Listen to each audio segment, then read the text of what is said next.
बाबो तक़दीमिल जमात मन युसल्ली बिहिम इज़ा ताख़रल इमाम वलम यख़ाफ़ु मफ़सदा बित्तक़दीम। हदीस साल इब्न सअद सअदी अन्न रसूल सल्लल्लाहु अलैहि वसल्लम ज़हब इला बनी अम्र इब्न औफ़ लियुस्लिह बैनहुम फ़हानतिस सलात फ़जअल मुअज़्ज़िन इला अबी बकर फ़क़ाल तुसल्ली बिन्नास फ़अक़ीम क़ाल नअम।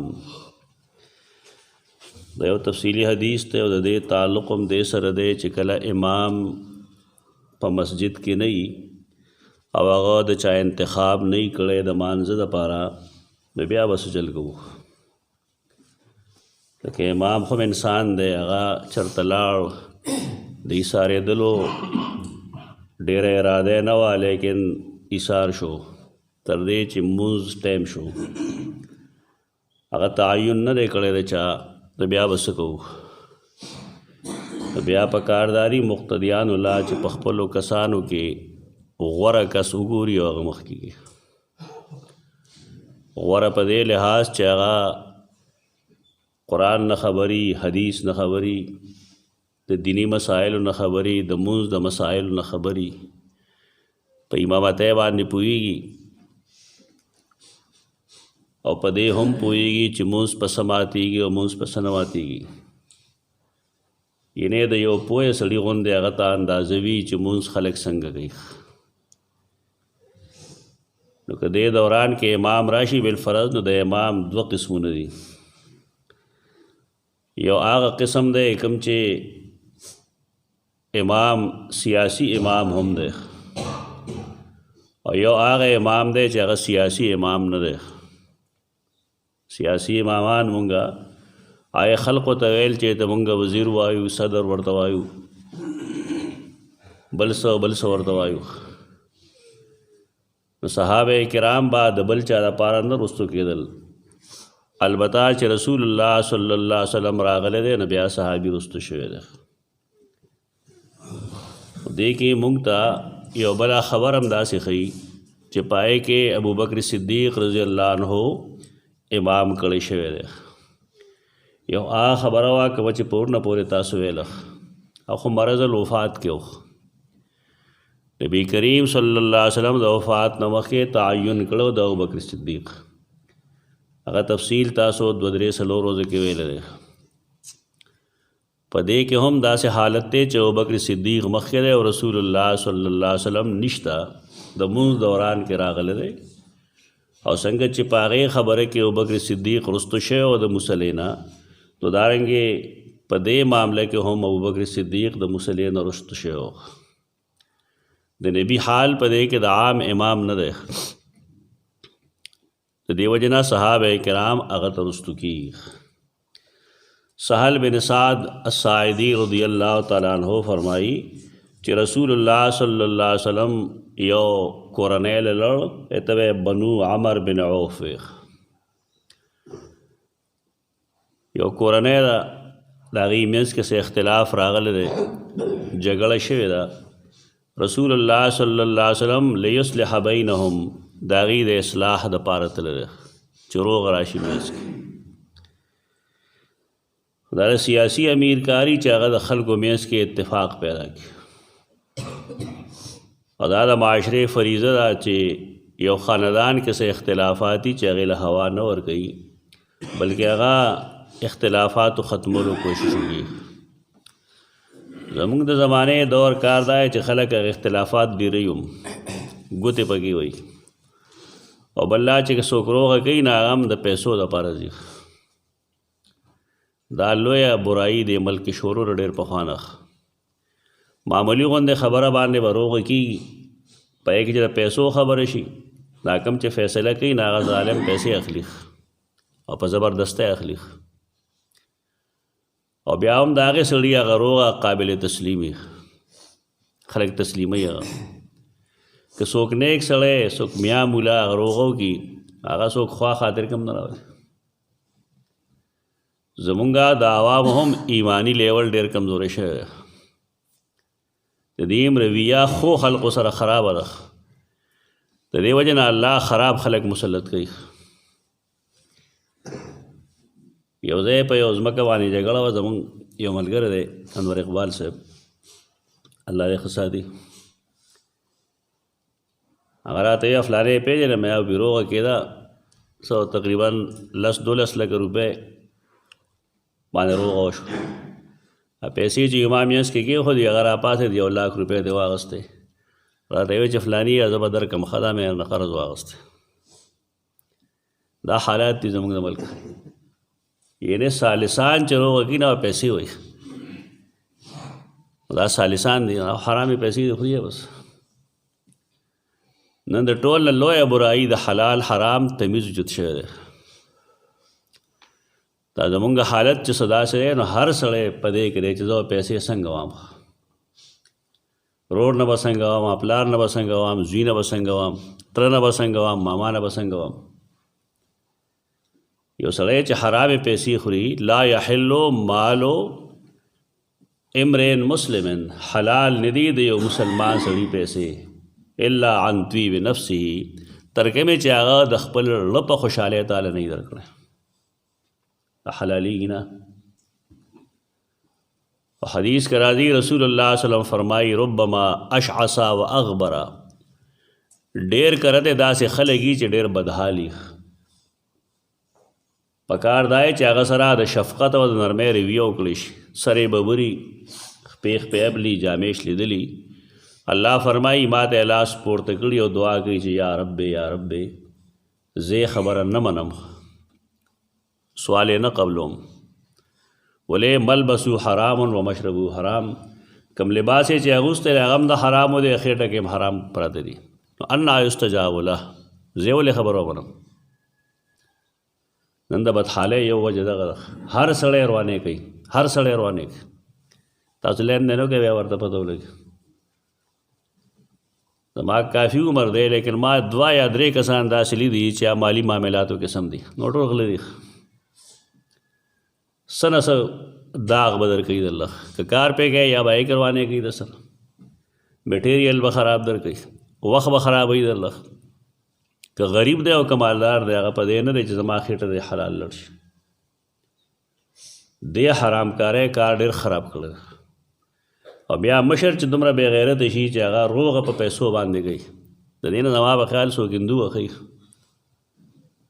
دا څنګه مسلمان دی چې د مسلمانان روغي، او د قرآن حکم دی انما المؤمنون اخوه فاصلحوا بین اخویکم، مؤمنان وروڼه دي، د وروڼو په منځ کې صلح وکړئ. دا ورته په پیسو باندې کوي چې پیسې به ته اخلې نو بیا به روغه کوي. دا ډېر لوی ګناه دی. رسول الله صلی الله علیه وسلم د صلح دپاره تللی و، لاړ ایثار شه، صلح چې کېږي نو خبرې کېږي پکې. د صلح بنیادي اصل دا دی چې سړی رښتینی پرېږدي، ښه به 2 منټه کې خبره روغېږي. خو زمونږ خلک خو روغه نه کوي که نه، یو فریق به خپله رښتینی کوي چې نه دا شی داسې داسې شی و، نو بیا به بل د هغې جواب کوي، نو بیا به دی د هغې جواب کوي، نو بیا به هغه دی جواب کوي. دې خبرې کامیابې نه شوې. بتا د صلح بنیاد نه معلوم، صلح به دې نه کېږي. صلح په دې کېږي چې هر فریق دی خپله خبره پرېږدي، رښتینی دی نه کوي، دی دی معاف کړي او دی دی معاف کړي. په صلح کېږي 2 منټه به هم نه لګي. داسې خلکو ځان له په زوره زیاته یې کړې ده، خبره یې ډېره کړې ده. اسباب وجوه هر څه چې و څه چې شوي دي بس شوي دي. سړی چې روغه کول غواړي د هغې لپاره طریقه دا ده چې 13 یېر باقي روزګار، بس 1 سیکنډ کې روغه کېږي، بیا دې کې چا ضرورت نشته. لیکن کله کله خبره ډېرې شي، نور څه وجم کې دی چې رسول الله صلی الله علیه وسلم ولي ایثار دی، هغه ایثار و فحانت الصلات، او نورو کتابونو کې راځي فحانت صلات العصر، د مازدیګر ټایم راغی. یعنی رسول الله صلی الله علیه وسلم ماسپخین لمونځ خپل جماعت کې کړی دی، بیا هلته چې تللی نو مازدیګره پورې هلته و، د مازدیګر ټایم راغی نو فجعل مؤذن، انتظار به کړي هغې، ځکه دا یې طریقه دا وه چې ای به انتظار کو. د دین کتابونو کې دا لیکلي دي چې که امام د چا انتخاب نه کړی نو پکار دا چې مقتدیان انتظار وکړي تر دې پورې چې وخت مکروهېدو ته داخل شي. انتظار به کوي خلک. دا زموږ د خلکو خپل سمې دی، امام استاد نشته 2 بجې دي مخکې کېږه، ډېر د تودې تېره خلک دی. د امام ټول خدمات ختم شي، هغه انسان دی ایثار شوی وي ته به ایثارېږي تر دې پورې چې ته پوهېږي چې زما نه اوس مونځ مکروه کېږي بیا مونځ وکړه اوس دا طریقه غلطه کې دماغ برابر کې خپل امام ستا نوکر نه دی که هغه چېرته لیټ را لیټ شي نو تا ته د خبرې ضرورت نشته په آرام کښېنه موږ بار بار ویلي د امام حیثیت زموږ خلکو غورځولی ده بني آدم دی ضرورت په ورته پېښ شوي ایثار شو خیر دی دا د ټایم تعین چې مونږ وایو 2 بجې مونځ او 3 بجې مونځ دا خو مونږ د انتظام دپاره کوو دا خو الله نه دی ویلي نن سبا خطر دی 29 منټه د پاسه 15 پکار دا و چې مونږ په کم پشپک مونځ کړی تاسو راتلی شئ هغې له ټایم کېږدو دا خو نرمي کوو مونږ دا خو یو انتظامي امر دی انتظامی امر کې دا روانه مو چې ټایم شوی دی وختي ټایم شوی دی دا کم ټایم تعین چلے دا خو موږ نه الله کړ نه دی کړی دا موږ کړی یو دا الله د ټایم تعین یو زمونږ دا انتظامی دی دا 2 منټه مخکې 2 منټه وروستو کېدی شي جنازه کې هم دا چلی بیوقوف قوم دی ټایم به شوي مختلفې جګې وشي ټایم شوی دی ټایم شوی دی جنازه کې د هر سړي حق نشته دی چې هغه امام ته آواز وکړي دا د مړي د وارث حق دی چې هغه 1 منټ مخکې کوي او که 2 منټه وروسته کوي هر سړی بق بق کوي بس عجیبه قوم دی نه علماو ته مسله معلومه نه خلک په دې عمل کوي تا ته هېڅ حق نه دی حاصل دغه ټایم تعین هم مونږ دې دپاره کړی چې خلک را جمع شي که خلک د هغې نه مخکې را جمع شو نو مخکې دې وکړی شي جنازه او که خلک راغلی دی 2 منټه او 3 منټه په لیټ کېږي نو خیر دی څه فرق نه غورځېږي زمونږ خلک به له ځان نه مسله جوړوي چې د هغه ثواب وشي جي مانځه له راغلی و یعنې که جنازه یې هم نه کړه ثواب یې شوی دی تا ته چا وی ده ته الله یې که رسول خلک د دین په باب کې د ځان خبرې نه کوي اصول لري چې جنازه د هغې اختیار د مړي وارث ته دی چې کله هغه ووایي چې مونځ کوئ بس مونځ به کولی شي او چې ترکه مې هغه نه کېږي نو پردي ځای کې چې ګندې تورې مه وخ په ارام کښېنه اوس مونځ ټایم راغی ټایم به داسې شوي چې مکروهه کېدو ته به نږدې فجال مؤذن و مؤذن راغی الی ابي بکر ابوبکر صدیق پسې مؤذن سیدنا بلال دی چې کله امام نه وي نو بیا کار د مؤذن مؤذن څوک مخکې کوي څوک وروستو کوي په خپله مخکې کېږي کولی شي فقال اتصلي بالناس فوقي ما نو تپوس ترې کوي خلکو ته به مونځ ورکړې زه اقامت وکړم دا د مشرع خیال ساتي زمونږ خو نه مشران په دې پوهېږي نه په کشران په دې پوهېږي بس حکم به کوي دا کار داسې وکړه دا نه وي چې راځي که دا کار درالو که نه مهرباني به قال نعم هغه او فصلى ابو بکر ابو بکر منځ کو ودرېد فجاء رسول الله صلی الله علیه وسلم والناس فی الصلاة جاء رسول الله صلی الله علیه وسلم رسول الله صلی الله علیه وسلم راغې خلق په مانځه کې و فتخلص حتى وقع فی الصف رسول الله صلی الله علیه وسلم راتو تر دې پورې چې صف کې ودرېد چې ودرېده فصفق الناس نه خلکو لاسونه یو بل را بغل شروع کړل تصفیق دې ته وایي چې لاس را واخلي دې را بغل دا آواز کوي دا تصفیق ده دا زوک شروع شو هر سړی لاس خپل لاس را بغي د دې لپاره چې ابوبکر صدیق پوه شي چې رسول الله صلی الله علیه وسلم تشریف راوړی صف کې ولاړ دی وکانا ابو بکر لا التفت فی صلاة ابو بکر با په مونځ کې غیر چاپیر نه کتل تاسو هم وګورئ باید سړی هغه ځای ولاړ یې هلته موږ ته ګوري شیش به راسې ګړي دا مونځ کوي که داسې کوي خپل مونځ سره کار لره او د هغې لپاره ښه طریقه هغه ده کومه چې فقهاو لیکلې ده هغه دا ده چې سړی دی خپل نظر په هغه ځای ساتي کوم ده چې دی سجده کوي نو ستا به التفات نه راځي زمونږ خلک عجیبه حرکتونه کوي دلته پخوا یو سړی مونځ به یې کو سمع الله لمن حمده چې به ور بیا به چت ته کتل د دې زور نه منع کړی رسول الله صلی الله علیه وسلم، التفات ونه کوي جب بس خپل مونځ سره کال ورله چې مونځ وکې خشوع خضوع سره توجه سره دی به فایده. خو چې کله خلکو ډېر تصفیق شروع کو نه التفت هغه وکتل چې څه چل دی نو هغه رسول الله صلی الله علیه وسلم ولید چې صف کې ولاړ دی فاشار الیه رسول الله صلی الله علیه وسلم ان امکث مکانک. نو رسول الله صلی الله علیه وسلم هغه ته اشاره وکړه په خپل ځای ودرېږه، یعنی رسول الله غلی اجازت ورکړي د تا پسې مونځ کوم. ته دې نه د ابوبکر صدیق د شان پته لګي، معمولي صحابي نه دی، ظالم دی خلق چې هغې د ابوبکر صدیق بېزتي کوي، یا هغه ته کافر وي یا هغه ته منافق وي یا ورته بت وي. کسان ما خو لي تاسو ته امکث مکانک. فرفع ابو بکر یدیه فحمد الله علی ما امره به رسول الله صلی الله علیه وسلم من ذلک. یو لوی سړی تعالی یو مرتبه درکړي نو ته د الله شکر ادا کړه. ابوبکر صدیق په مونځ کې شکر ادا کوي، هغه لاس پورته کړل او الحمدلله یې وویل په دې وجه چې رسول الله صلی الله علیه وسلم هغه د دې جوګه وګڼو چې د هغه په موجودګۍ کې دی په موسله ولاړ او رسول الله ورپسې ودرېږي. د جملې دا مطلب ده. ابوبکر ډېر لوی سړی دی، صحابه کرامو کې د ابوبکر نه زیات عالم زیات پویا زیات افضل نشته. دا زمونږ ایمان دی چې نبی کریم صلی الله علیه وسلم پسې په دې امت کې افضل ابوبکر صدیق دی، بیا عمر بن خطاب دی، بیا عثمان ذو النورین دی، بیا علی بن ابی طالب دی رضی الله عنهم اجمعین. دا د ایمان حصہ ده. ترتیب یاد ساته، کم ترتیب باندې چې دا خلیفګان شوي دي هغه ترتیب د دې د افضلیت هم ده. مسند حمیدی حدیث کې دا راځي چې ابوبکر صدیق خپل مخ هغه طرف ته گو دی ولې مخاخوا کو. اصل کې د دعا او د شکریه قبله چې کوم ده هغه اسمان ده. یو خو د مونځ قبله ده، د مونځ قبله خو کعبه ده، خو دعا قبله چې کوم ده کعبه نه ده.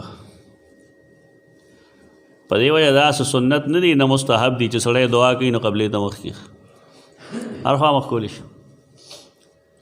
وجه د هغې دا ده چې مونږ لاس خواره کړو داسې نو دا قبلې ته د لاس د خورولو د دعا قبله څه دی هغه بر اسمان دی.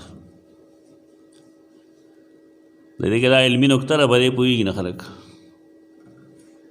بعضې امامان فرض مونځ پسې دعا کوي نو قبلې ته یې مخ کړي، تپوس یې ته وګوره قبله نشم پرېښودی، تا ته یې پته نشته څه شي. رسول الله صلی الله علیه وسلم چې به فرض مونځ پسې نه کېناستو نو بیا به قبلې ته به مخ نه و، سلام ګرځولو سره وپاڅېدو. طریقه زده کړي، دا مونږ ویلي دي بار بار. امام چې فرض مونځ وکړو د هغه ذمهداري ختمه شوې ده. که هغه نه کښېني نو هغه ته ته څه نه شي ویلی چې جي مونځ یې وکړه دعا یې ونه کړه، دی که ستاسو یمه ده کوي یا نه کوي. السلام علیکم ورحمت الله چې هغه ووایي د هغه رشته قوم سره ختمه شوې ده. هغه کار وکړو، اوس که د هغه خپل حاجت وي نو په حدیث یې لړلی شي. که کینی بالفرض د کېناستو اختیار ورته نشته، که کینی نه بالفرض سنت کوي یا نفل کوي نو خپل ذهن یې روان دي رسته شروع دی. دا موږ ډېر واړو منیت المصلي کې هم ویلو منیا کې چې فرض مونځ نه رستو د امام ذمهداري ختمه شوې ده. دا خو خلا که کینی که دوه رکعاته کوي او یذهبو الی بیته یا ځي خپل کور ده په دې هېڅ پابندي نشته. خو که کینی بالفرض نو څنګه به کیني؟ نو د هغې طریقه دا ده چې رسول الله وسلم به کله کېناسته په مصله نو قوم ته به یې مخ کو، استقبل علینا بوجهه، موږ ته به یې مخ کو. نو چې مخ کوي نو بیا پوره مخ کولی.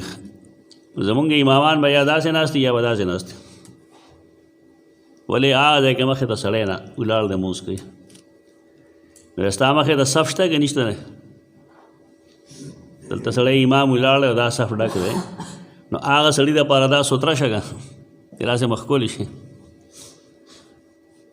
یا خو په هغه صورت کې را چې یو سړي ته مخې ته سوتره نشته دی، مثلا دې ځای کې زه ناست یم او دا سړی مونځ کوي، ناظم کاکا مونځ کوي، او دی زما مخکې مونځ نه شي کولی. خو که دلته کې دی ناست دی او بل هغه ځای مونځ کوي نو کوي نه ځکه هغه ته دا سوتره ده. نو دی که کینیم صاحبان نو دی به یا داسې مخ کړي یا به داسې مخ کړي. په دې په کتابونو کې لیکلي چې که مخې ته څوکي مونځ کوونکی نه بیا یې داسې کیني داسې نه کیني. لومبي صف کې چې څوک ناست دي که نه په وروستني صف کې که لومبني صف کې څوک داسې دی بالفرض چې هغه مونځ کوي ولاړ دی مونځ کوي نو امام هغه ته مخامخ نشي کېناستی داسې دی مخ کې یا داسې مخ کې. خو که لومبني صف کې څوک نشته دی مونځ کوونکی د سره ټولو سلام وګرځو دویم دریم صف کې یا هغه ځای کې دی بس یې بنو. خو د ناستې د امام طریقه دا ده چې دی به داسې او داسې نه کیني دی به بالکل مخکې قوم ته استقبل علینا بوجه. اب بعضې داسې چې هغې قبلې ته مخ کړي لاس یې پورته کړي دعا وکړي بیا پاسې دا خلاف سنت دی. یا خو کینم او چې کینې بیا قوم ته مخ چې څه کوې ذکر اذکار کوي وګورئ. بس دلته کې ابوبکر صدیق رضی الله تعالی عنہ بره ګوري لاس پورته کوي او د الله حمد بیانوي. یعنی رسول الله صلی الله علیه وسلم چاته اجازت ورکو چې ته زمانه مخکې ودرېږه دا وړه مرتبه ده. دا ډېر لوی حیثیت دی د امام ډېر لوی حیثیت. شکر یې پسو باسو په دې باندې چې امره به رسول الله صلی الله علیه وسلم من ذلک رسول الله صلی الله علیه وسلم هغه ته امر کړی د دې یعنې هغه یې د دې مستحق ګڼلی او چې دی مخکې مونځ وکړي. بهرکیف رسول الله مشر او د الله رسول او ابوبکر صدیق په هغې شکر ادا کړ لیکن ثم استاخر ابوبکر حتی استوى فی الصف. د هغې باوجود ابوبکر صدیق صف ته راوستو شو ځکه چې د رسول الله صلی الله علیه وسلم په مخ کې مونځ کول هغه وایي زما د شان مطابق نه دی. دې ته د هغه تواضع وایي د هغه عاجزي وایي. وتقدم رسول الله صلی الله علیه وسلم فصلى مخکې شه رسول الله صلی الله علیه وسلم مونځ یې وکړو. فلما انصرفا کله چې مخ وګرځو نو ویې ویل یا ابابکر ما منعک ان تثبت اذ امرتک. تا ته خو ګوره ما ووایي چې په خپل ځای باندې ودرېږه مونځ وکړه نو ته ولې رارسته شوې.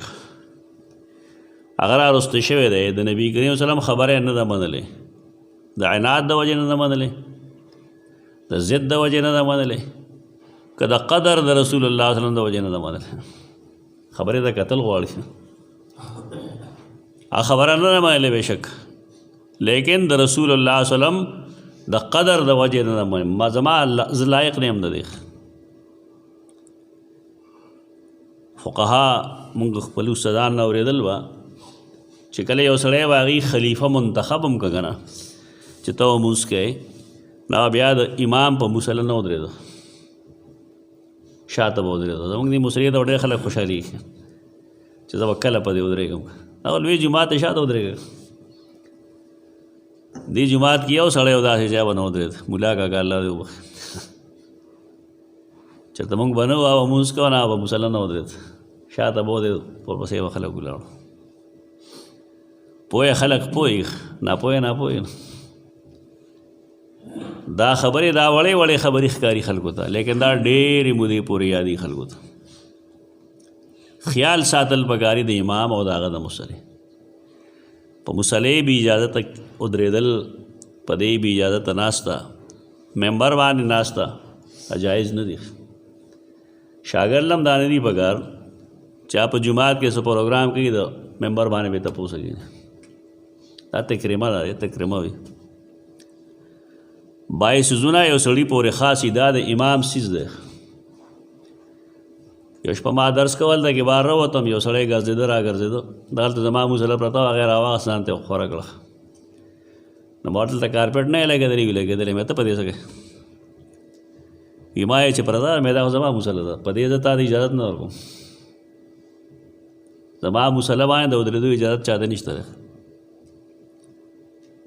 دا تکریمه وایي دا زما حق دی چې چاته زه ووایم نه به وکړي چې چاته ما حق نه وي ورکړی دی نه کوي. په دې ګرځېدل دا چې بهر مسله پرته وي زموږ دا خلک ځي د پاسه پېښ دی دا ګناه دی. رسول الله صلی الله علیه وسلم دې نه منع کړې ده. دې مثال داسې لکه د ډرایور سیټ ته تلل شي په ډرایور په سیټ په خپله کښېنه ډرایور به تا معاف کړي یا دکاندار یو سیټ دی یا د افیسر یو سیټ دی ته به یې کې ناستې شي. ما ته یاد دي مونږ به د پلار په کټ کې نه شو کېناستی. ستاسو کور نه کوو داسې که نو ولې هغه تکریمه ده هغه دغه خاص ځای دی. تکریمه باندې سړی هغې کېناستی شي ودرېدی شي چې سړی تا ته اجازت وکړي چې هغه بھائی زما دې ځای باندې کښېنه. د بار نه څوک امام راشي عالم راشي نو مونږ یې مخکې کوو یعنې چې داسې مخکې شي.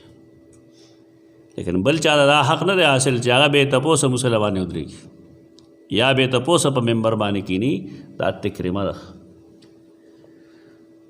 عرب به کېناستل په وړو وړو تکیهګانو باندې. سیدہ فاطمه رضی الله عنها چې به رسول الله وسلم کره راله رسول الله وسلم به د خپل لاندې نه تکریمه راوښکله فاطمه یې پای کېنوله. د هغه مینه وه د خپلې بیبي سره لور سره. او دا څیزونه پاتې شوي دا اخلاق او آداب دي اسلامي اخلاق او آداب زموږ خلکو ته نه دي معلوم. بعضې شاګردان د استاد بلیک بورډ استعمالوي تپوس هغه خالی پاتې شي هله هېڅ نه ورځي بیا. دا تکریمي دي. ها که استاد ورته وایي چې پاس دا مسله حل کا ټیک ده. سکول کې د استاد کرسۍ دا تکریمه ده په دې بار څوک نه کېږي. دا آداب دي لیکن دا آداب مونږ ته معلوم نه دي د سره ولې مونږ نوې رنګ کې رنګ شوي یو. د اسلام آداب مونږ ته نه دي معلوم. زوی یې دې ته ډېر خوشحالېږي چې ما ته د پلار ځای کله خالي کېږي. دا نااهله زوی دی. اهل زوی هغه چې هغه د پلار قدر و قیمت وپېژني. دلته کې رسول الله صلی الله علیه وسلم هغه ته اجازت ورکړی دی د هغې باوجود هغه رستو کېږي. او چې کله تپوس دې وکړي ولې رستو شوې تا د ما نه وویلي. نو ابوبکر ویل ما کانا لابن ابي قحافه.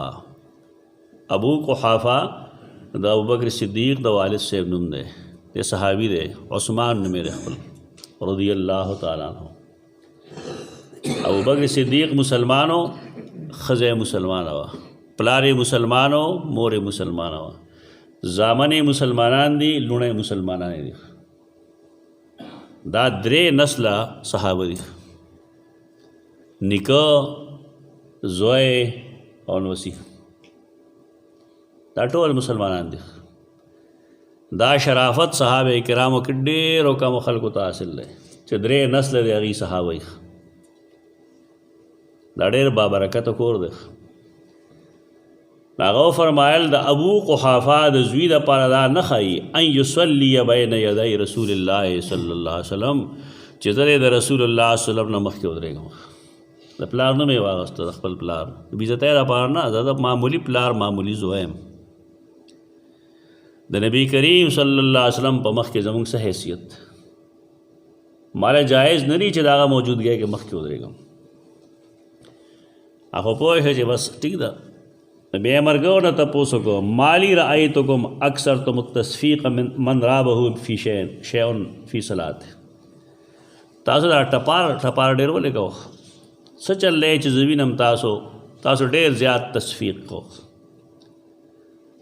مانځه کې چې امام ته څه خبره راشي نو تاسو داسې مه کوئ څنګه چې اوس هم وکړل سبحان الله وایه.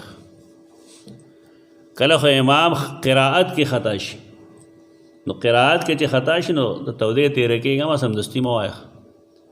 لکه انتظار وکړه امام خپله غلطي پېژني چې ما نه څه چل وشو هغه بیا رارستو کېږي.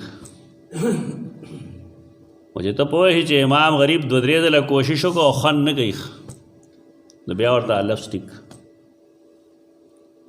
الفاظو کې دا طریقه ده سمدستي فتحه نه وي ورکول پکار دا طریقه نه ده. او یو داسې امام دی چې هغه اوده امامي که نه نو بېشک هغه له سمدستي خوله کې وایي خو یو ویښ امام دی د هغې طریقه دا ده چې هغه په خپله غلطۍ پوهېږي نو هغه بیا رستو کوي ریپیټ کوي. لکه رؤوس الآیه کې اشتباهات راځي چلته عزیز الرحیم دی سمیع علیم دی سمیع بصیر دی علیم بصیر دیتا د قرآن متشابهات وایي دا ډېر مشکل کار دی. ځکه ډېر خلک ګډوډ شي حافظان پکې هم ګډوډېږي. دا څه عیب نه دی خو طریقه دغه ده چې امام ته وګوره چې هغه ویښ امام وي نو هغه ته سمدستي فتحه مه ورکوه او کنه ودی امامي ته پوهېږي دی غلط وي نه بس ټیک ورته دی جهري منځونو کې خو به دغه ټیک کوي خو که بالفرض امام دی هغه ماسپښین منځ وکړه الله اکبر وایي او سورة الفاتحه په جهر شروع کړه ایک او سر پکار دی که نه پټ پکار دی هغه جهري منځ سري منځ کې جهري شروع کړه ته ور سبحان الله وایي دا ورته نه چې خاموش که ته وایې چې خاموش هغه منځ دی مات شو سبحان الله هغه ته وایي نه پوهېږي چې ما څه غلطي وکړه یا جهري منځ دی بالفرض د ماښام منځ دی یا د ماسخوتن منځ دی لومبي 2 رکعاته هغه جهر کوي سر کوي پای کې 3 ساعته انتظار وکړو نږدې دی چې هغه رکوع ته لاړ شي نو ته به هغه ته څه وایې بیا به ورته سبحان الله وایې نه پوه شي چې یاره ما جهري منځ کې سر وکړو یعنې منځ کې سبحان الله ویل یا بالفرض هغه د رکوع په ځای باندې سجدې لځي یا بالفرض 2 رکعت را پاسېدو په ځای باندې کېناست قاعده کې پوه نه شي بني آدم نو ته ورته الله اکبر مه وایه سبحان الله ورته وایه د نبی کریم صلی الله علیه وسلم حکم دغه دی چې قرائت کې ورته قرائت ټیک او نورو غلطو کې هغه ته سبحان الله وایه سبحان الله دا مطلب چې دا غلطۍ نه الله پاک دی زمونږ ټولو نه غلطي کېږي ته خطا شوې مطلب دا چې بیا وکړه مونځ رکن بدل کړه من رابه شیء فی صلاتی فلیسبح هغه سړی چې هغه ته پته ولګېده چې د مونځ کې څه شی راغی غلطي راله نو فلیسبح د تسبیح وي فانه اذا سبح التفت الیه ځکه چې دی کله تسبیح وي نو التفات بورته وکړی شي امام بورته متوجه شي وانما التصفیق للنساء دا جمله ډېره خطرناکه ده د ګلیاړه کې موري صاحب ونه هغه کیړی نه پخپو کولی چپلې چا ورته وي دا ولې دا د ښځو کار دی چپلې پخپو کول د ښځو کار دی الله ویلي که رسول الله ویلي هېچا نه دا خبره خو رسول الله کړې ده چې تصفیق د ښځو دپاره دی یعنی لاس ټپول دا د ښځو کار دی ښځه به لاس ټپوي سړی به لاس نه ټپوي سړی به څه کوي سبحان الله وایي خو چې کله رسول الله صلی الله علیه وسلم وفرمایل چې ښځه به داسې کوي د دې مطلب دا دی چې جومات کې به ښځې وې که نه که نه هغوی به مونځ نه کوي جومات کې دا خو اوس مسله جوړه شوې ده که نه چې جومات کې د ښځو مونځ کېږي که نه کېږي جدا ځای نو کېږي پکې دی که څه دی جدا ځای نو کېږي پکې زرانه غم خدای له یوازې ځي که نه څوک ورسره ځي ستاسو سترګې شته دی وینئ کالج ته جنکۍ یوازې ځي که ځان څوک ورسره وي اسپتال دې ځي یوازې ځي که څوک ورسره وي بلکې اوس خو دوکاندارۍ هم پخپله کوي په دغه اعتراض نشته خو جومات ته په راتلو اعتراض دی انا لله و انا الیه راجعون ظلم حد دی د کلي هغه سر کې چم کې به غم شوي دی بس نه هغې له به یوازې ځي خو جومات ته راتلو کې څه شی دی جي عیب دی پکې نو ظلم هم څه دی د جهالت هم څه دی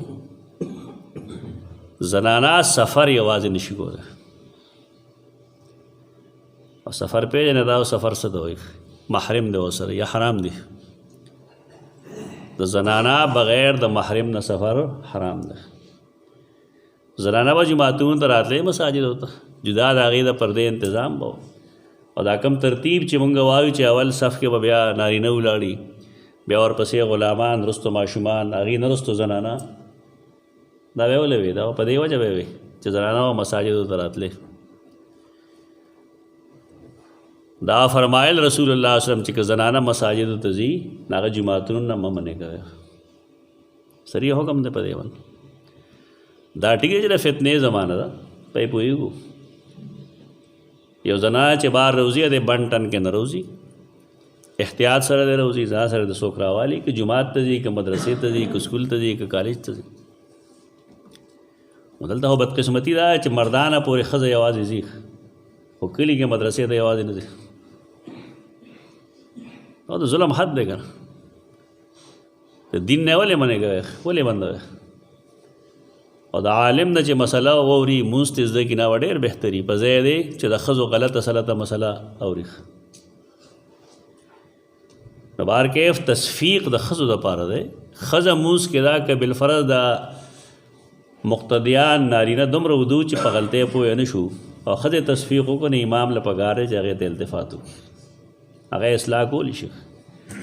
یو حدیث کې څومره ګڼ مسائل تاسو واورېدل، دا د نبی کریم صلی الله علیه وسلم د احادیثو کمال دی چې مختلف قسمه معانی او مختلف قسم مطالب پہ کې موجود دي.